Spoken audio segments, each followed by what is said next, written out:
और पाउडर बना करके समुद्र में फेंक दिया। फेंकने पर क्या हुआ, कुछ पाउडर को कुछ चूर्ण को मछलियां निगल गई और कुछ चूर्ण से एक पौधा उत्पन्न हुआ। आप लोग हर षष्ठी मैया की पूजा करते हैं तो उसमें किसका आसन बनाते हैं? काशी का बनाते हैं ना। ये काशी जो है उसी मुसल से पैदा हुआ है। उस मुसल का एक छोटा सा भाग समुद्र के किनारे आकर के चिपक गया, जिसे जरा नाम के बहेलिया ने अपने तीर में लगा दिया। बोले वृंदावन बिहारी लाल की जय। एक समय की बात है, भगवान सुदर्शन नामक सभा में बैठे हुए। ये सभा केवल इंद्र के लोक में ही होती है, स्वर्ग में ही होती है। जो मैं सभा का नाम बताया सुधर्मा, ये सुधर्मा नामक सभा जो है केवल स्वर्ग में होती है, लेकिन भगवान ने इसे इस सभा को पृथ्वी पर किया। और जब पृथ्वी पर किया तो उस समय आकाशवाणी हुई कि कुछ समय के बाद पूरे यादव कुल का संहार हो जाएगा। जब भगवान को ये बात पता चली तो उन्होंने यादवों से कहा कि भाई अब आप लोग यहाँ से जाइए, क्योंकि आकाशवाणी हो गई है, कुछ समय के बाद प्रलय आने वाला है, जिससे पूरे यादवों का संहार हो जाएगा। यदुवंशियों ने कहा कि नहीं, हम आपको छोड़कर नहीं जाएंगे, आप भी हमारे साथ चलिए। भगवान ने कहा कि आप चलिए तो सही, हम आपके पीछे पीछे आए, हमारे पास समय नहीं है, क्योंकि आकाशवाणी हो गई, किसी भी समय प्रलय आ सकती है, किसी भी समय यादव कुल का संहार हो सकता है, इसलिए आप जल्दी चलिए, मैं आपके पीछे पीछे आ रहा हूं। यदुकुल का संहार क्यों हुआ, ये प्रश्न आता है। यदुकुल का संहार क्यों हुआ? वो तो भगवान ने अगर चाहते तो बचा सकते थे, यदुकुल बचा सकते थे, लेकिन गांधारी मैया ने भगवान को श्राप दिया था कि तूने मेरे 100 के 100 पुत्रों को मार डाला, अगर तू चाहता तो एक को कम से कम बचा सकता था, जिसमें 100 कौरव भाई 100 भाई। उन्हीं को कह रहे हैं भगवान को कि तूने मेरे 100 के 100 पुत्रों को मार डाला, अगर चाहता तो एक को बचा सकता था, लेकिन तूने मेरे एक पुत्रों को भी बचा, इसलिए जब मैं तुझे श्राप देती हूँ, समय आने पर तेरे यादवों का भी संहार हो जाएगा। और यही कारण था, जब यदुवंशी वहां से जाने लगे तो जाते ही जाते उन्होंने शराब पीना प्रारंभ कर दिया, मदिरा पान करना प्रारंभ कर दिया यादवों ने। और शराब पी करके नशे की धुन में यदुवंशी जो है एक दूसरे से लड़ाई करने लगे, एक दूसरे से झगड़ने लगे। भाई जब आदमी नशा में होता है तो किसी को भी मार देता है, तो वही हुआ, एक दूसरे को मारने लगे, कोई पत्थर से मारने लगा, कोई डंडे से मारने लगा, कोई बाण से मारने लगा। अब जब भगवान बचाने गए तो वही यदुवंशी जो है भगवान को मारने के लिए दौड़ने लगे। देखिए शराब कैसी, इतने खुद हो चुके थे शराब के नशे में वो यादव की भगवान को भी मारने के लिए दौड़ने लगे। और देखते ही देखते एक दूसरे से भयानक युद्ध होने लगा, और ऐसा समय आया कि सारे के सारे यदुवंशियों का नाश हो गया। कहा जाता है कि उसमें से कुछ यदुवंशी जान बचा करके भाग गए थे, कुछ यदुवंशी जान बचा करके भाग गए थे, जिससे यादव कुल का प्राकट्य हुआ। जो यहाँ यादव है, जो गाय पालते हैं, जो दूध दूहते हैं, जो दूध देने आते हैं, वो यादव कुल जो है साक्षात, वो यादव साक्षात भगवान श्री कृष्ण जी के वंशज हैं। वो और कोई साधारण व्यक्ति नहीं है यादव, वो जो है मेरे गोविंद के वंशज है, क्योंकि उसी यदुवंशियों से जो है यादव कुल का प्राकट्य हुआ है। बोलिए वृंदावन बिहारी लाल की। बलराम जी कहते हैं कि कन्हैया अब मेरे जाने का समय आ चुका है, क्योंकि अब यहाँ लीला समाप्त हो गई है, पहले बड़ा जाएगा तब तो छोटा जाएगा। तो आज बलराम जी यमुना जी के बीचों बीच जाकर के बैठ जाते हैं, क्योंकि वो सर्पा अवतार है, आप सब जानते हैं। तो आज बलराम जी महाराज सर्पा अवतार रूप धारण करके आज बलराम जी महाराज अपने परम धाम को चले जाते हैं। बोलिए बलराम जी महाराज की जय। अब है जाने की बारी भगवान श्री कृष्ण। वही जरा नाम का बहेलिया जिसने अपने बाण में उस मूसल का छोटा सा भाग लगाया है। वो शिकार खेलने के लिए जंगल गया, जंगल में पीपल के वृक्ष के नीचे मेरे गोविंद सोए हुए थे और वही जरा नाम का बहेलिया वृक्ष के पीछे से छुप करके भगवान के पैरों को देखकर मृग का मुख समझ करके उसने भगवान के चरणों में बाण चढ़ा दिया। ये कौन है जरा नाम का बहेलिया? ये त्रेता युग का बाली। कौन है? त्रेता युग का बाली। भगवान राम ने छुप करके बाली को मारा था ना, तो भगवान ने कह दिया था कि भाई तेरा कर्जा है मुझ पर, आज मैं तुझे छुप करके मार रहा हूँ, द्वापर युग में तू मुझे छुप करके मारना। तो आज वही जरा नाम का, वही जो बाली है आज जरा नाम का बहेलिया बन करके आया है और उसने भी छुप करके भगवान के चरणों को मारा।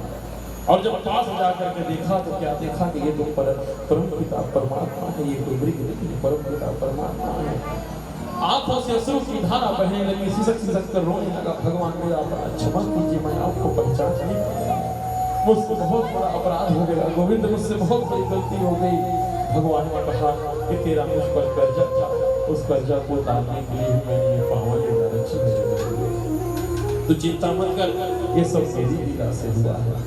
भगवान उस जरा नाम के बहेलिया के लिए एक दिव्य विमान मंगाते हैं वैकुंठ से और वो जरा नाम का बहेलिया उस दिव्य विमान में बैठ करके भगवान के वैकुंठ को चला जाता है। वो वृंदावन बिहारी लाल की है। अब है जाने की बारी मेरे परमात्मा की, मेरे भगवान। भगवान के सारथी का नाम है दारू। भगवान अपने सारथी को कहते हैं दारू। अब द्वापर युग समाप्त होने वाला है, मेरी लीला भी समाप्त होने वाली है। अब मैं सोच रहा हूँ कि पृथ्वी को छोड़ करके वैकुंठ चले जाऊँ। दारू सारथी कहता है कि कन्हैया आइए, मैं आपको रथ में बैठा करके आपको वैकुंठ में छोड़ करके आता हूँ। और भगवान जैसे ही रथ पर बैठते हैं और जैसे पृथ्वी से आकाश की ओर रथ आगे बढ़ता है, उसी समय एक महान प्रलय आता है। उस महान प्रलय से पूरी की पूरी द्वारिका पूरी डूब जाती है। केवल मेरे भगवान का मूर्ति ही शेष रह जाता है, मेरे गोविंद की मूर्ति ही शेष रह जाती है, जो आज द्वारिकाधीश के नाम से विख्यात है। बोलिए द्वारिकाधीश भगवान की, बोलिए द्वारिकापुरी धाम की। वही द्वारिकापुरी जहाँ द्वारिकाधीश भगवान का दर्शन करने जाते हैं। और जब वह रथ आकाश में उड़ने लगी, भगवान ने दारू से कहा कि दारू तेरा और मेरा मिलन यहीं तक था, आगे का सफर मुझे अकेले ही तय करना है। भगवान ने दारू सारथी को भेज दिया। वह दारू सारथी भगवान के चरणों में प्रणाम किया और भगवान के साथ परिक्रमा करके वह दारू सारथी अपने लोक को वापस चला गया। बोलिए बांके बिहारी लाल की। और आज द्वापर युग समाप्ति की ओर है। जैसे ही भगवान ने इस पृथ्वी का त्याग किया और पृथ्वी का त्याग करके जैसे ही मेरे परमात्मा इस पृथ्वी को त्याग करके वैकुंठ को गए हैं, उसी समय द्वापर युग का अंत हुआ है और कलयुग का आगमन हो गया है। बोलिए वृंदावन बिहारी लाल की जय। क्योंकि द्वापर युग के बाद ही कलयुग आता है। अभी कौन सा युग चल रहा है? कलयुग। द्वापर युग का अंत हुआ, जैसे ही भगवान ने पृथ्वी को छोड़ा, पृथ्वी को छोड़कर वैकुंठ गए, वैसे ही इस संसार में कलयुग ने अपना जमावड़ा बना लिया, कलयुग का अंत हो गया। लेकिन प्रश्न ये आता है कि भगवान तो इस पृथ्वी को छोड़ करके अपने वैकुंठ को चले गए और कलयुग के प्राणी तो बड़े पापी हैं। तो एक प्रश्न आता है कि पापी से पापी मनुष्य का भी कल्याण कैसे होगा? तो भगवान ने कहा कि जब मैं इस पृथ्वी को छोड़ करके अपने वैकुंठ को जा रहा था, उस समय मैंने अपना एक रूप, अपना एक अंश इस श्रीमद् भागवत महापुराण में समाहित कर दिया, इसलिए ये भागवत कोई किताब नहीं है, कोई पुस्तक नहीं है, कोई कथा नहीं है। ये भागवत जो है साक्षात परमात्मा है, साक्षात बांके बिहारी है। क्योंकि भगवान ने ही कहा है कि द्वापर युग का अंत होगा, मैं चला जाऊंगा, कलयुग आएगा। लेकिन कलयुग में कलयुग के प्राणियों का कल्याण कैसे होगा? क्योंकि कलयुग के प्राणी पापी होंगे, मदिरा पान करेंगे, दुराचार करेंगे, वैश्यावृत्ति करेंगे, शराब पिएंगे। इन पापी से पापी मनुष्य का भी कल्याण कैसे होगा? तो भगवान ने कहा कि जब मैं अपने वैकुंठ को आ रहा था तो मैंने अपना एक रूप इस भागवत महापुराण में समाहित कर दिया है। इसलिए कलयुग के जो प्राणी इस भागवत महापुराण की कथा को श्रवण करेंगे, मनन करेंगे, चिंतन करेंगे, जीवन में उतारेंगे, अंत समय में उन्हें मेरी शरणागति प्राप्त होगी। अंत समय में मेरे वैकुंठ का धाम उन्हें मिलेगा। अंत समय में उन्हें मोक्ष की प्राप्ति होगी। बोले वृंदावन बिहारी लाल की जय। इसलिए इस कलयुग में भागवत की ही कथा है जो हमारा कल्याण कर सकती है। लेकिन सुनना नहीं है, सुन करके जीवन में उतारना है, मनन करना है, चिंतन करना है। क्योंकि भगवान स्वयं कहते हैं कि जो सुनकर इसका मनन करेगा, चिंतन करेगा, जीवन में उतारेगा, अंत समय में उसको मेरी ही शरणागति प्राप्त होगी। बोलिए कृष्ण चंद्र भगवान की जय। जैसे भगवान पृथ्वी को छोड़ करके वैकुंठ को गए, उस समय कलयुग आ गया।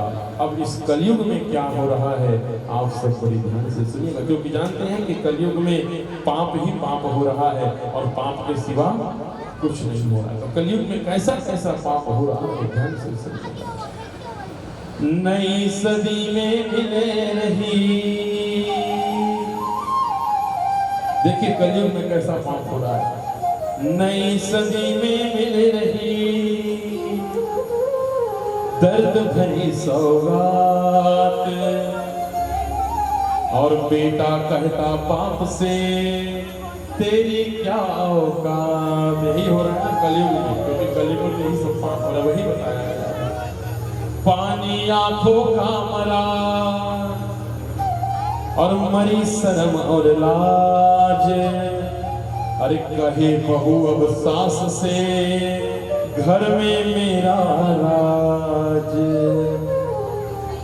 मंदिर में पूजा करे और घर में करे कलेश, अरे पाप तो बोझा लगे और पत्थर लगे गणेश।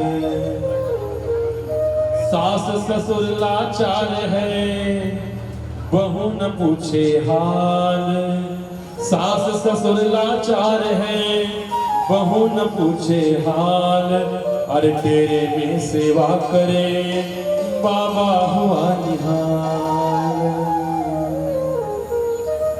माँ की ममता बिक रही,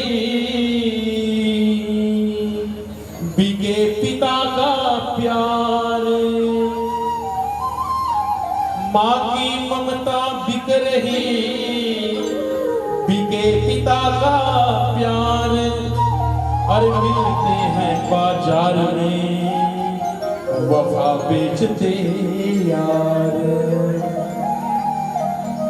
भाई भाई में हुआ अब कुछ ऐसा बैर, अरे रिश्ते टूटे खून के और प्यारे लगते गए। अब तो अपना खून भी करने लगा कमाल, बोझ समझ माँ बाप को घर से रहा निकाल। भोले माँ के बिहारी लाल की। तो यही सब पाप हो रहा है कलयुग में।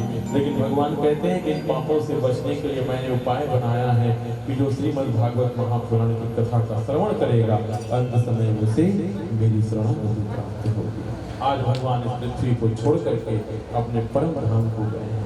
अब प्रश्न आता है कि परीक्षित का क्या हुआ, क्योंकि परीक्षित जो है 7 दिन तक बैठ करके भगवान की कथा सुन रहा था। और कथा कौन सुना रहे थे उन्हें? शिवदेव जी भगवान। लेकिन परीक्षित को श्राप लगा है कि 7 दिन में तक्षक नाग के काटने से तेरी मृत्यु है। सुखदेव जी बोले कि राजन, अब आज यह कथा विश्राम हो गई, मैंने आपको 7 दिन तक भागवत की कथा सुनाई, अब मुझे अपने धाम को जाना चाहिए। परीक्षित जी ने कहा कि आप मुझे 7 दिन तक कथा सुनाई है तो मैं फ्री में कथा तो नहीं सुनूंगा। भाई जब गुरु ने कथा सुनाई है तो गुरु को गुरु दक्षिणा तो मिलना चाहिए। तो आपको मैंने बताया था कि राजा परीक्षित के हाथ में सोने की अंगूठी छूट गई। आज गुरु दक्षिणा के रूप में राजा परीक्षित ने उसी सोने की अंगूठी को निकाल करके भगवान शिवदेव जी को दे दिया, उनके चरणों में बारंबार प्रणाम किया। और आज भगवान शिवदेव जी राजा परीक्षित को आशीर्वाद देते हुए अपने परम धाम को चले गए। बोलिए शिवदेव जी भगवान की जय। लेकिन राजा परीक्षित का क्या हुआ? श्राप लगा था कि 7 दिन के अंदर तक्षकनाग के काटने से तेरी मृत्यु होगी। उस श्राप के मुताबिक तक्षकनाग आया है और आकर के जैसे ही राजा परीक्षित के शरीर को डसा है तो राजा परीक्षित का शरीर जल करके भस्म हो गया है। लेकिन प्रश्न ये आता है कि मुक्ति कैसे मिली? शरीर तो जल गया तो मोक्ष कैसे मिला? जब भगवान की कथा सुनी है तो मुक्ति कैसे मिली? भगवान की शरणागति कैसे मिली? श्राप लगा था इसलिए तक्षक रूपी सर्प आया और उसने केवल राजा परीक्षित के शरीर को डसा है, आत्मा को नहीं डसा है। आत्मा कभी नहीं, राजा परीक्षित के शरीर को डसा और जैसे शरीर को डसा तो शरीर तो जल करके भस्म हो गई। लेकिन जो परीक्षित की आत्मा थी वो भागवत के प्रथम दिन से ही मेरे गोविंद के चरणों में जाकर के समाहित हो गई थी। अब आप बताइए परीक्षित को मोक्ष मिला कि नहीं मिला? जोर से बोलिए, मिल गया। ताली बजाइए एक बार। बोलिए वृंदावन बिहारी लाल की, कृष्णचंद्र भगवान की। लेकिन परीक्षित का पुत्र है जिसका नाम है जन्मेजय, उसको बड़ा क्रोध आया कि तक्षकनाग ने मेरे पिता को डस लिया, इसलिए वो सर्पों की आहुति देना प्रारंभ कर दिया। संसार में सभी सर्प जल करके मरने लगे। उसी समय एक मुनि आए जिनका नाम है आस्तिक। आस्तिक मुनि ने कहा कि अगर तुम सर्प यज्ञ बंद नहीं करोगे तो सारे संसार से सर्प का नाश हो जाएगा। इसलिए आस्तिक मुनि ने कहा कि तुम सर्प यज्ञ करना बंद करो और मैं तुम्हें वचन देता हूँ कि जिसके घर में मेरा नाम लिखा होगा उसके घर में कभी सर्प प्रवेश नहीं करेगा। इसलिए कहते हैं कि जिसके घर में ज्यादा सर्प निकलता हो, ज्यादा सांप निकलता हो, अगर घर के द्वार पर हनुमान जी में लगाए गए सिंदूर से आस्तिक मुनि करके लिख लिया जाए, उसके घर में कभी सर्प प्रवेश नहीं कर सकता। ये भागवत कथा कहती है, क्योंकि आस्तिक मुनि ने ही कहा है कि जहाँ जहाँ मेरा नाम होगा वहाँ सर्प कभी प्रवेश नहीं करेगा। बोलिए बांके बिहारी लाल की। आगे की कथा आती है, दत्तात्रेय जी ने 24 गुरु बनाए। भाई गुरु तो एक होता है जो कानों में दीक्षा देता है, लेकिन कहते हैं कि जिनसे हमें ज्ञान मिले, जिनसे शिक्षा मिले, उससे हमें ज्ञान जरूर लेना चाहिए। ज्ञान लेने के लिए छोटा या बड़ा नहीं देना चाहिए, नहीं देखना चाहिए। जिससे ज्ञान मिले हमें ज्ञान लेना चाहिए, चाहे छोटा हो चाहे बड़ा हो। जैसे कपिल भगवान ने अपनी माता को ज्ञान दिया था स्वयं पुत्र होकर, तो ज्ञान लेने के लिए कभी उम्र नहीं देखी जाती। लेकिन दत्तात्रेय जी ने किसको किसको गुरु बनाए हैं? पहाड़ को गुरु बनाया, वृक्ष को गुरु बनाया, कीड़े मकोड़े को गुरु बनाया, सर्प को गुरु बनाया। इस तरह से दत्तात्रेय जी ने 24 गुरु बनाए। क्यों? क्योंकि इन सब से उन्हें कुछ न कुछ सीखने को जरूर मिलती है। जैसे चींटी से क्या सीखने को मिली? दत्तात्रेय जी को चींटी से क्या सीखने को मिली? दत्तात्रेय जी ने देखा कि चींटी बार बार दीवार पर चढ़ती है, फिर गिरती है, फिर चढ़ती है, फिर गिरती है, लेकिन अंत में अपनी मंजिल को प्राप्त कर लेती है। इसलिए कहते हैं कि लहरों से डरकर नौका पार नहीं होती, लहरों से डरकर नौका पार नहीं होती, और कोशिश करने वालों की कभी हार नहीं होती, कोशिश करने वालों की कभी हार नहीं होती। बोलिए वृंदावन बिहारी लाल की। अब आती है भागवत की पुनरावृत्ति। अब पुनरावृत्ति तो हो नहीं सकता, उसके लिए फिर से 7 दिन की कथा का आयोजन करना पड़ेगा। अब अंत में एक बड़ी सुंदर बात आती है, भागवत दान का महत्व। कहते हैं कि जो व्यक्ति 7 दिन तक भगवान की कथा न सुना किसी कारण से, तो अगर वह व्यासपीठ पर बैठे हुए वक्ता को श्रीमद् भागवत महापुराण की पुस्तक लाल कपड़े में लपेट कर अगर दान करता है तो उसे 7 दिन की कथा सुनने का पुण्य मिल जाता है। बोलिए बांके बिहारी लाल की। 7 दिन की कथा सुनने का उसे फल प्राप्त हो जाता है। डॉक्टर साहब, आज आपके घर में चल रही ये भागवत कथा आज विश्राम आपने बहुत सुंदर आयोजन किया, बहुत भव्य आयोजन किया। आपने कथा करने के लिए हमें चुना, हमें मौका दिया। आपको लगा कि हम आपको अच्छा कथा सुना सकते हैं। अब पता नहीं भाई, मैंने तो कथा को सुनाने की, समझाने की बड़ी कोशिश की है। अब नहीं पता कि आपको समझ में आया कि नहीं आया, अच्छा लगा कि नहीं लगा, लेकिन मैंने अपनी तरफ से पूरी कोशिश की कि ये कथा आपको मैं समझाकर संतुष्ट कर सकूं, कथा आपको अच्छे से मैं सुना सकूं। अब पता नहीं आपको अच्छा लगा होगा कि नहीं लगा होगा, बाकी मैंने तो अपनी तरफ से पूरी कोशिश की है। आप सभी साहू परिवार बहुत बहुत साधुवाद। डॉक्टर साहब आपको बहुत बहुत धन्यवाद। जज साहब आपको बहुत बहुत धन्यवाद। आपके पूरे परिवार को बहुत बहुत धन्यवाद। आपने बहुत सुंदर भागवत का आयोजन कराया। 7 दिन तक ये भागवत कथा चल रही है। यहाँ से जाने का मन तो नहीं करता, लेकिन मेहमान जो है कम दिन के लिए आए तो ज़्यादा अच्छा रहता है, ज़्यादा दिन के लिए गड़बड़ हो जाता है। इसलिए भाई मेहमान बन करके आए हैं तो जाना ही पड़ेगा। इसके बाद मेरी भागवत कथा 9 अप्रैल से, मैं तो कल शाम को चला जाऊँगा, 9 अप्रैल से मेरी भागवत कथा पूर्वा में ही आयोजित है। आप सबको व्यासपीठ की तरफ से मैं आपको निमंत्रित करता हूँ। उसके बाद 22 अप्रैल से मेरी भागवत कथा बिलासपुर में आयोजित है, उसके लिए भी मैं आपको निमंत्रण देता हूँ। बोलिए वृंदावन बिहारी लाल की।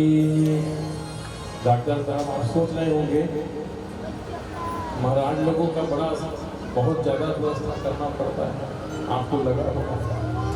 उनके संगीत वाले हैं, महाराज जी के आचार्य हैं, खाने पीने की व्यवस्था, पानी की व्यवस्था।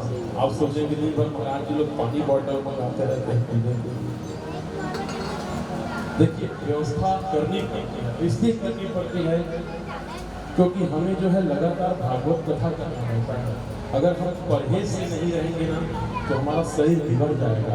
और ये कंठ ही तो हमारा सहारा है, ये कंठ ही हमारा सहारा है। अगर कंठ ही हमारा चला गया तो हम किसी को क्या सुनाएंगे। आपको लगता होगा कि महाराज लोग को बहुत नाटक रहता है, ऐसा करते हैं, वैसा करते हैं, वैसा करते हैं।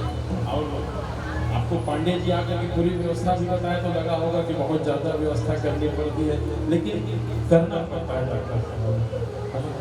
अरे हम तो लोकल है तो हम तो इतनी व्यवस्था मांगे हैं।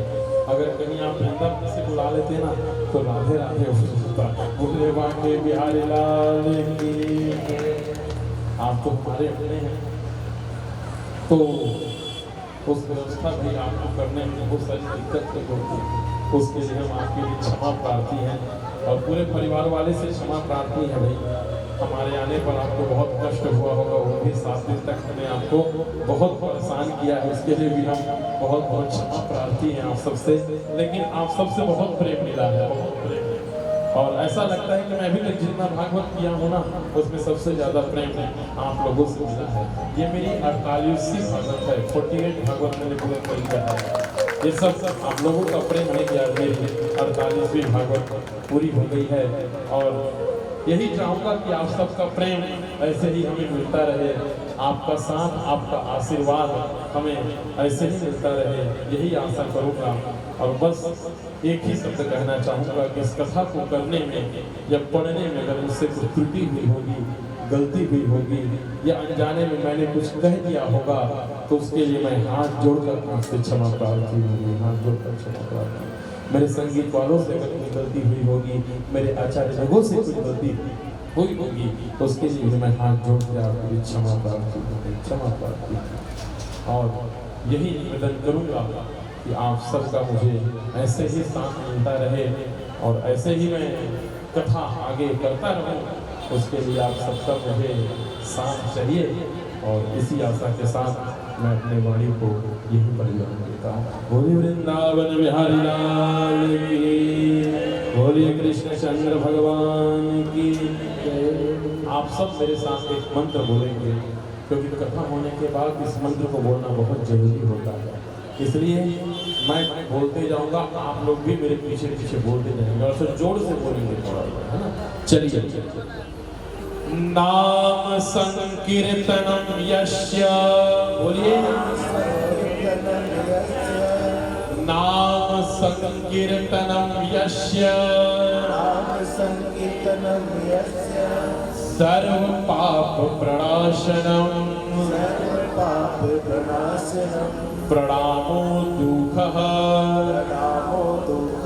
समनस्तम नमामि हरि परम हरि परम हरि परम।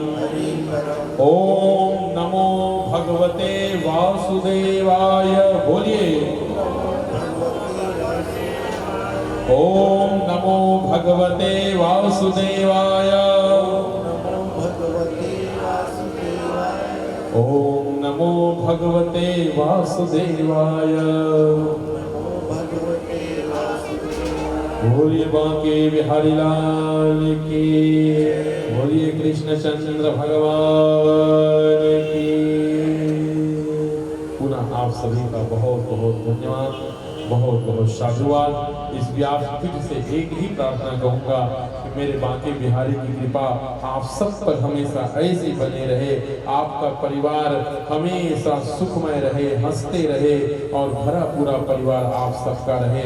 यही बांके बिहारी से मैं विनती करना चाहूँगा और यही विनती करूँगा कि हमारे भोला राम साहू जिनके निमित्त यह भागवत कथा हुई, भगवान हमें जल्दी से जल्दी स्वस्थ करे। बोलिए वृंदावन बिहारी लाल की, बोलिए कृष्ण चंद्र भगवान की। अब इसके बाद चढ़ोतरी का कार्यक्रम होगा, जिसकी सूचना हमारे आचार्य जी देंगे आपको, और उसके बाद हम फूल की होली खेलेंगे। उसके बाद आज की कथा का विश्राम होगा। हाँ, हमारे आचार्य जी आगे की सूचना प्रदान कर सकते हैं।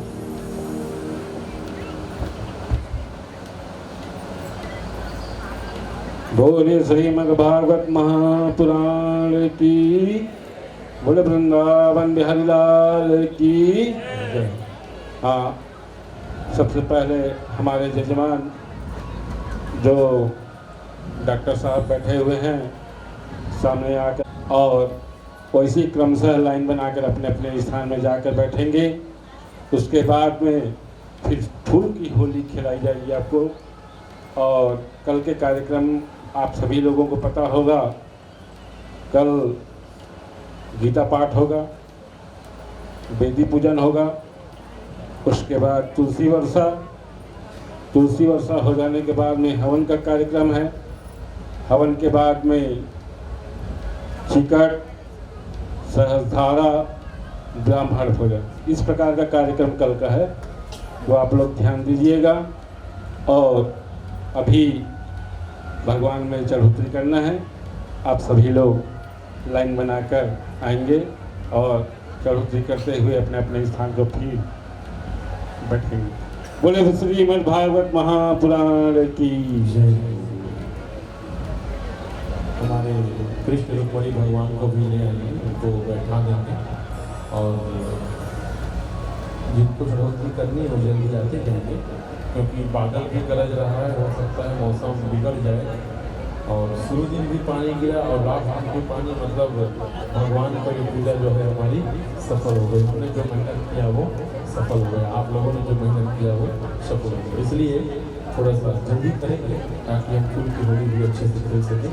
बोलिए वृंदावन बिहारी लाल की, कृष्ण चंद्र भगवान की।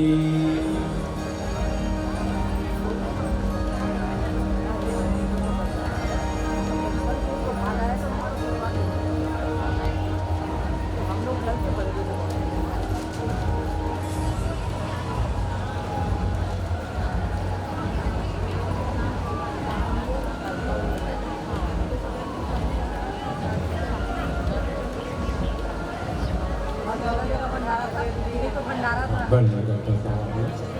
हाँ जिनको जिनको आने में लाइन से चल जाएंगे, घर वाले आ जाते हैं, जिनको जिनको आने घर वाले आ जाते हैं, उसके बाद फिर जिनको आना है आते जाते। और हम साथ साथ फूल की होली भी खेलेंगे। डॉक्टर साहब आप फूल लेकर के तैयार रहें और भगवान को लेकर के आ जाए, श्री कृष्ण रूपी भगवान को लेकर के आ जाए, उनके साथ हम फूल की होली खेलेंगे। और जो फूल लेकर के आए अपने साथ में रखे रहें फूल को, पहले भगवान के ऊपर छिड़केंगे, उसके बाद फिर आप अपने ऊपर छिड़केंगे।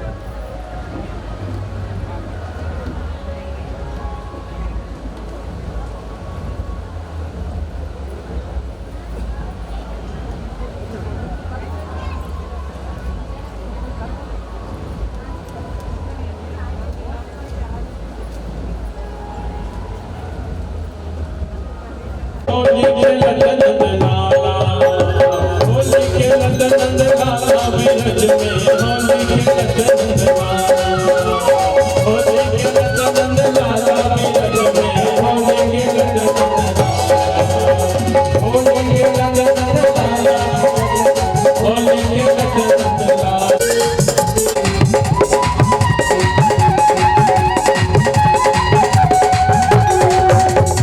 बाल बाल संग्रास रचावे, बाल बाल संग्रास रचावे, बाल बाल संग्रास रचावे, बाल बाल संग्रास रचावे, नट भट नंद गोपाल,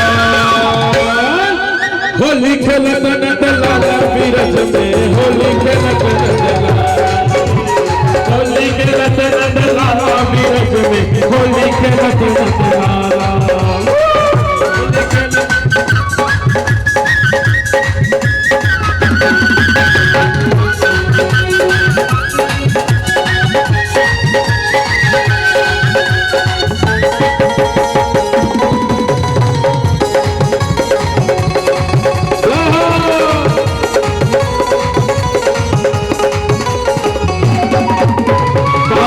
ढोलक झांझ मंजीरा, बाजत ढोलक झांझ मंजीरा, बाजत ढोलक झांझ मंजीरा, बाजत ढोलक झांझ मंजीरा, गावत सब मिल आज कबीरा, गावत सब मिल आज कबीरा, नाचत दे ताल,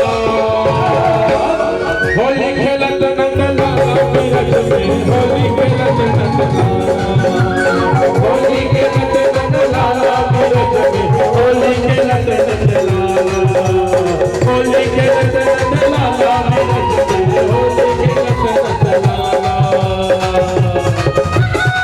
हो होली है, हो होली है।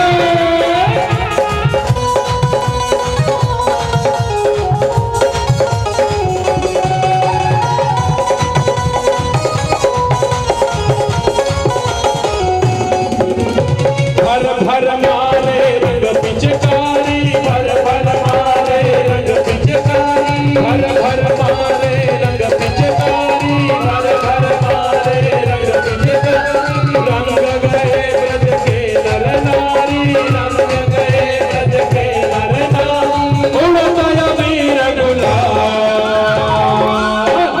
होली होली होली होली होली खेलत नंद लाला बिरज में, होली खेलत नंद लाला, होली खेलत नंद लाला बिरज में, होली खेलत नंद लाला, होली खेलत नंद लाला बिरज में, होली खेलत नंद लाला।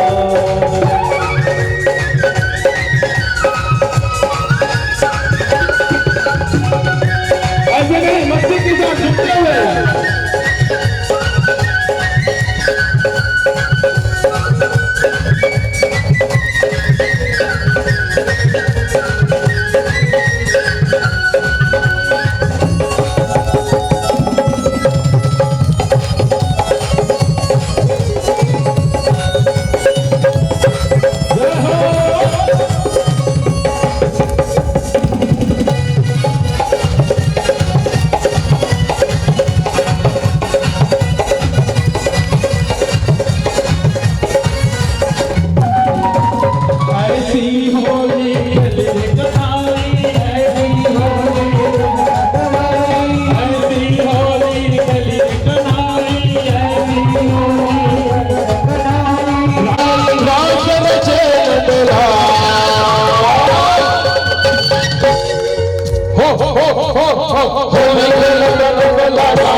बोले वाकई बिहारी लाल सबको नृत्य करना पड़ेगा बड़े भक्ति के साथ झुमते हुए हमारे बोले बाबा बिहारी लाल की जय हो। अरे बात सभी कहते बोले सभी राधे राधे राधे राधे श्याम के बिना मेरा श्याम के बिना मेरा तुम्हारे बिना श्याम राधे सभी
छोटा सा 5 मिनट और बचे, क्योंकि अब विदाई करने समय तो बस एक विदाई गीत, उसके बाद फिर हम सभी आरती करेंगे।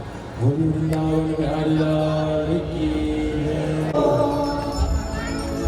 मेरे सिर पर रख दो अपने ये दोनों हाथ,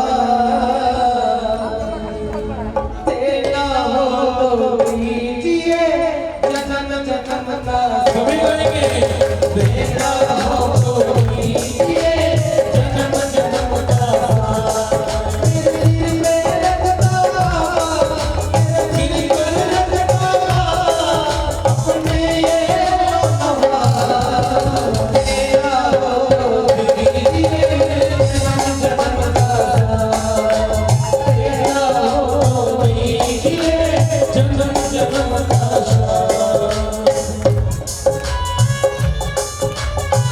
सभी गाएंगे हमारे साथ में, आप सब गाइए हमारे साथ में।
और क्या बोलना पड़ेगा? अरे फिर थोड़ा जोर से बोल, और थोड़ा जोर से, एक बार और बोल दो, एक बार मेरी तरफ से बोल दो, खाली हो जाइए अपने लिए। बिहारी लाल की जय। आइए हम सब मिलकर के आरती करेंगे। शान्तं न विदुषसुरासुरगणा देवाय तस्मै नमः। आइए हम सब भगवान की आरती करें। ओम ज्वालंदये नमः।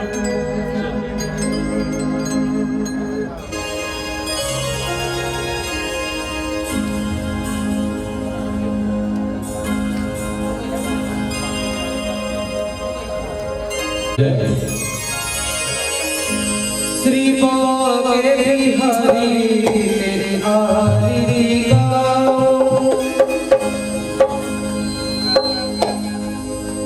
बोले बागे बिहारी लाल की। श्री बागे बिहारी तेरे आरती गाओ। श्री बागे बिहारी तेरे आरती गाओ।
देखा गुं सहस्रयोजनेन अवधर्माश्रित नमः श्री